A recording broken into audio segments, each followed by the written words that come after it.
Shots on Radio City 91.1 FM. ఆ ఇద్దరికీ మంచి స్నేహం కుదిరింది. ఊహించని పరిస్థితుల్లో వారిద్దరికీ గొడవ జరిగింది. తప్పు ఎవరిదైనా క్షమాపణ కోరాడు ఒక మిత్రుడు. కాని దాన్ని తిరస్కరించాడు మరో మిత్రుడు. పంతం, ఈగో, కోపం వీటిని చూసుకుంటూ ఉన్నాడు ఆ మిత్రుడు.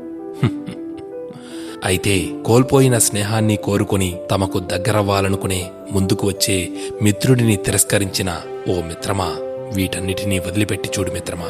నీతో గొడవపడి విడిపోవాలనుకునేవాడు నీ మిత్రుడు కానే కాదు. కాని నీ స్నేహం కోసం అన్నీ మరచి మళ్లీ తిరిగి వచ్చాడు అంటే అతను నిన్నే ప్రపంచంగా అనుకుని వచ్చాడు. అలాంటి వాణ్ణి వదులుకుంటావా?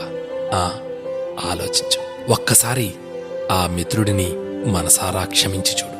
వాడు నిన్ను గుండెల్లో పెట్టుకుంటాడు. ప్రేమ కోసం ప్రాణాలు ఇచ్చేవారు కాదు మిత్రమా, స్నేహం కోసం ప్రాణమిచ్చే మిత్రుడిని సంపాదించుకున్నవాడివవుతావు. నీ మిత్రుడి కంటిలో కన్నీళ్లు నింపుతావో, వాడి పెదవిపై చిరునవ్వును మెరిపిస్తావో అంతా నీ చేతుల్లోనే ఉంది. నీ స్నేహితుణ్ణి గుండెలకు హత్తుకుని చూడు మిత్రమా.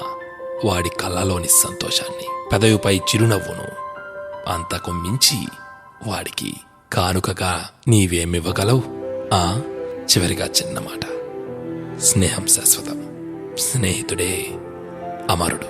ఇది అక్షర సత్యం.